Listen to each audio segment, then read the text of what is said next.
సింహాసనం ఎక్కించాడు. మరి ఆ సింహాసనం ఎక్కాలంటే ఈ ఈ ఒక మెట్టంతా ఎత్తుకుంటూ నువ్వు రావాలి. అంతేకాని డైరెక్ట్గా తీసుకెళ్ళి నేను సింహాసనం మీద కూర్చోబెట్టావు. ఇవన్నీ పాఠాలు నేర్చుకోవాలి. ఒక స్కూల్కి వెళ్ళేవాడు ఎన్నో పాఠాలు నేర్చుకోవాలి, కాలేజీకి ఎన్నో పాఠాలు నేర్చుకున్నప్పుడు ఉన్నత స్థాయిలో దేవుడు కూర్చోబెడతాడు.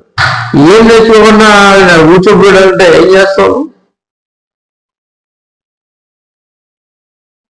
అదేవిధంగా ఇలా మనం చెప్పుకుంటూ పోతే అనేకమైన భక్తులు ఇలా చెప్పడం జరుగుతుంది.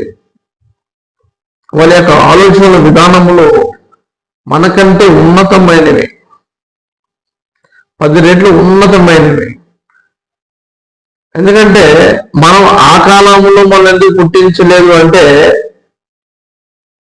అంత శక్తి మనకు లేదు, అంత బలం మనకు లేదు.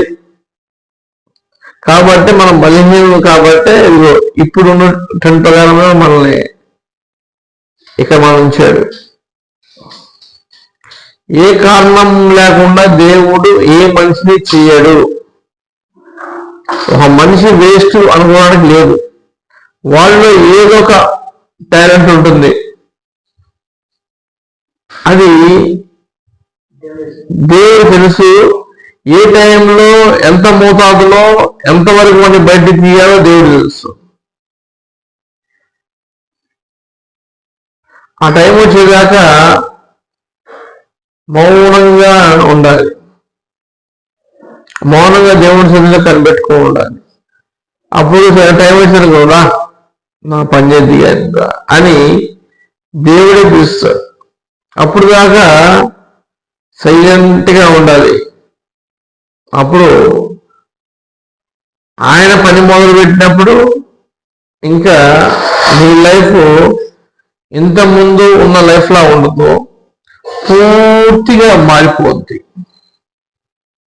అప్పుడు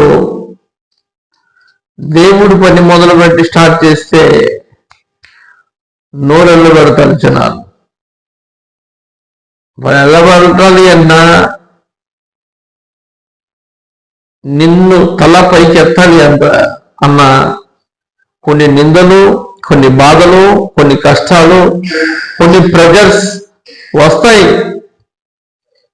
వాటి నుంచి ఎలా అధిగమించాలో దేవుడు శక్తినిస్తాడు. ఆ శక్తితో ముందుకు వెళ్ళు, ప్రయాణించు.